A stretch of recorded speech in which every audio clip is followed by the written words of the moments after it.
These are the lecture notes for Chapter 1. It's gonna take us 2 weeks to get through Chapter 1. I think the due date is January 22nd. So we will cover, let's see. All right. There are 4 sections covered in Chapter 1. We will focus more on the first 3, particularly the characteristics of living things, classification of living things, and the scientific method, the process of science or the scientific method. And probably the first week we'll cover the first 2, and then the second week we'll cover the scientific method. Okay, so on the first slide we had, well, this is actually slide number 3. On slide number 3, just make sure that you know the definition of biology, because we are starting the 2-part series of general biology courses, and this is general biology part 1. So biology is defined as the study of life or the study of living things. Here are some examples of living things that we'll study in biology. Bacteria, which are some of the smallest living things, well, the smallest living things. These bacteria have been magnified 19,000 times bigger than their actual size. And they are oval-shaped or rod-shaped, so they are probably E. coli, but I don't know for sure. I mean, there's a lot of different bacteria that are rod-shaped. But I know a lot of times in general biology classes, they take pictures of E. coli for the images that we see in the textbook. Now, the next one is also a unicellular or single-celled organism. It's called a paramecium, but this is a much larger cell than an individual bacterial cell. So bacteria are very small. Paramecium are much, much bigger. One bacterium would be like a dot, like it would be like one of these little organelles that you see in here, one of the smaller ones. That would be the size of what a bacterium would be compared to a paramecium. So paramecium is still a unicellular organism, but it is bigger and it has a nucleus, so it's a different type of cell than the bacterial cells are. Bacterial cells are prokaryotic cells, which don't have a nucleus, and the paramecium is an example of a protozoan, which is a eukaryotic unicellular organism that does have a nucleus. You can even see the little hairs on the outside of the paramecium called cilia that help it move. Then we have an example of a fungus. This is an edible fungus called a morel. And a plant example is a sunflower, and then an animal example is a whale.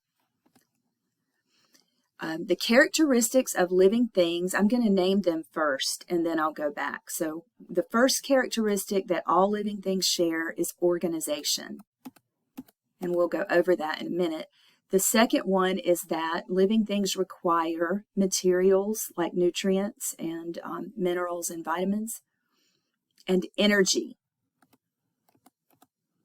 And living things maintain homeostasis, and living things respond to their environment. Living things reproduce and develop, and adapt and evolve. Okay, so those are the characteristics of living things listed out for you. Now, as far as the levels of organization, you will need to be able to write a list of the levels, beginning with an atom all the way to the biosphere. So first, the cell is much larger than an atom. A cell is composed of many, many, many atoms of different elements, but it is still the basic unit of structure and function of all living things. Some living things, like the bacteria and the paramecium, are unicellular or single-celled, but many living things like human beings and plants are multicellular. Each level of organization is more complex than the level preceding it. So as the complexity increases, each level acquires new emergent properties. And what that means is that molecules have properties that atoms don't have. cells have properties that molecules don't have. Tissues have properties that cells don't have, because they're more complex. So an example of an atom here is oxygen, an oxygen atom. Any of the elements on the periodic table, an individual unit of those elements is an atom. When we combine atoms, like in this molecule of methane gas, that is carbon in the center and then 4 hydrogen atoms around it. So molecules are combinations of atoms.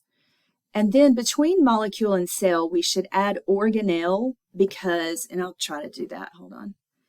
I don't always write very well, but I'll try to add it in here. Oh, oops.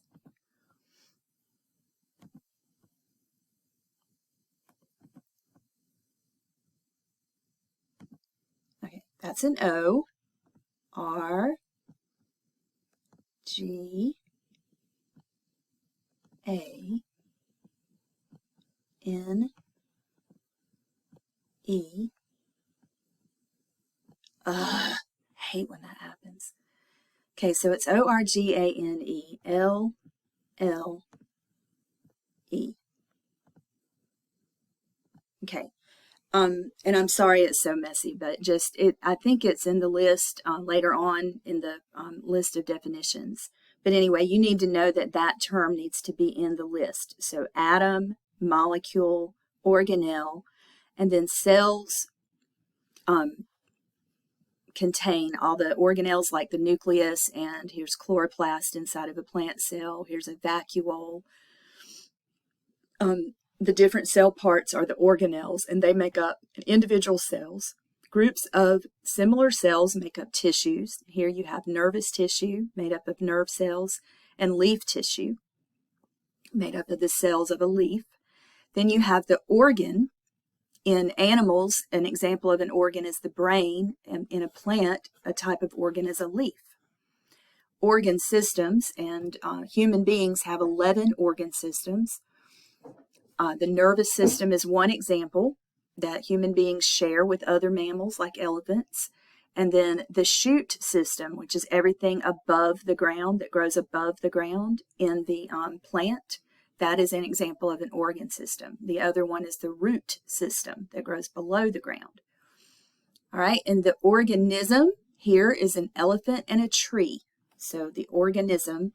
Now we can go even higher than that. We can say that groups of organisms that live together, similar interbreeding organisms, are species. So these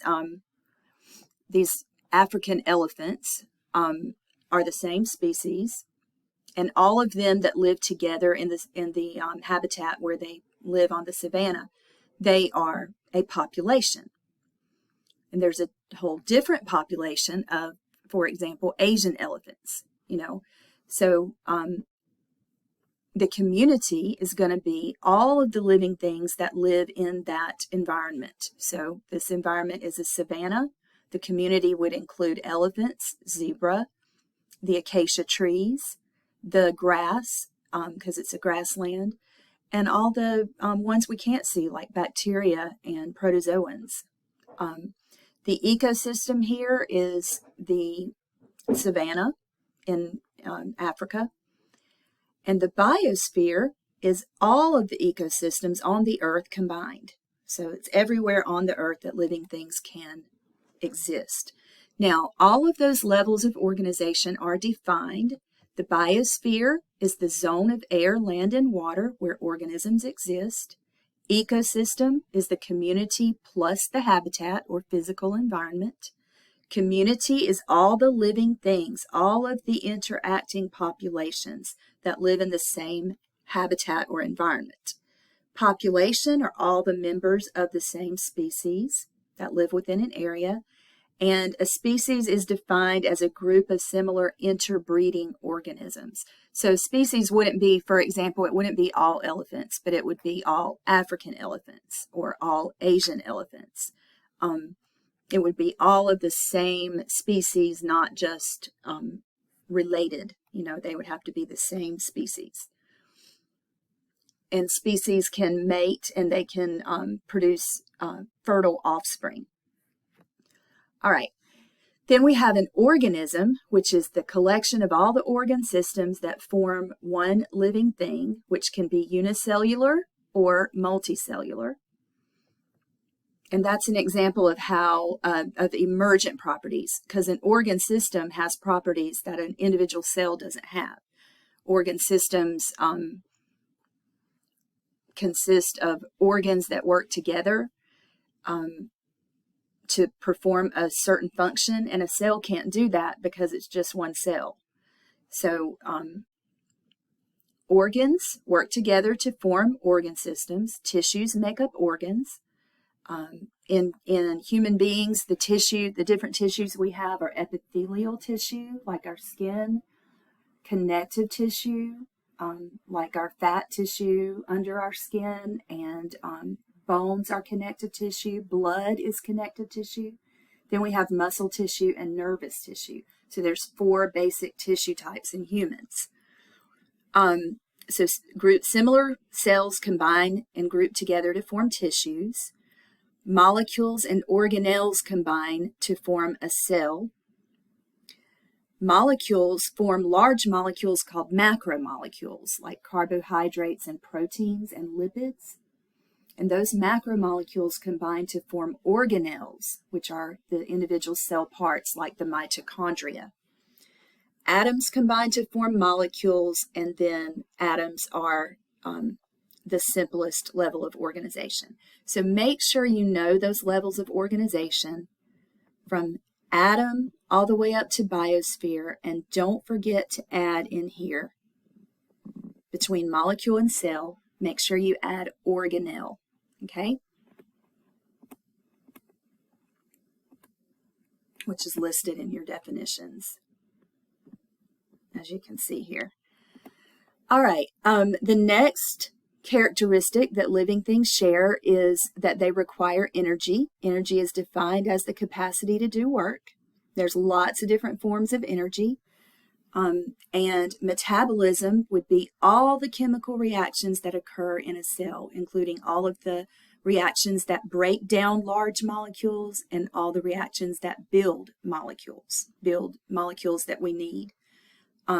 So metabolism is related to energy because those chemical reactions require energy, and they also, some of the chemical reactions produce energy. The sun is the ultimate source of energy for all life on Earth, for nearly all life on Earth, beginning with plants that are photosynthetic, or other organisms too can be photosynthetic, like algae and certain bacteria called cyanobacteria, but they use sunlight to make their own food. Then we have the characteristics of homeostasis and responding to the environment. So homeostasis is maintaining internal conditions. For example, in humans, we have maintaining body temperature within a very close range, maintaining blood glucose levels or blood sugar, which is particularly important for all of us, but especially for diabetics to be aware of. Then we have living organisms interact with the environment and respond to changes in the environment. And down below that, it says that response often produces movement. So for example, we have certain movements that are caused by reflex actions in humans. Let's say that we step on something sharp, like a nail or a tack.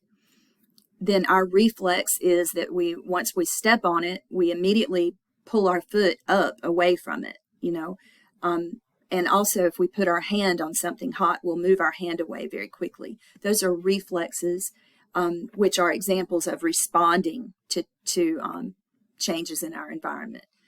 Extreme heat, pain, living organisms also reproduce and develop. Living organisms can reproduce in different ways. Some of them just divide and clone themselves, which is asexual. And then some carry out sexual reproduction, where their offspring have a combination of traits inherited from both parents. When organisms reproduce, they pass on copies of their genetic information, or genes, to the next generation. The genes are pieces of DNA, deoxyribonucleic acid, that code for traits. And then we have adaptation. Living things have adaptations, which is defined as any modification that makes an organism better able to function in a particular environment. So, for example, wings. A bird has wings. Those are adaptations so the bird can fly. And then evolution is defined as the change in a population over time to become more suited to the environment.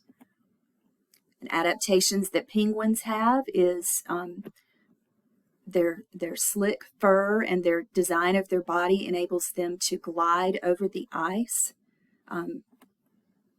Now, we're going to stop here and go on to the classification, talking about how we classify living things in the next recording.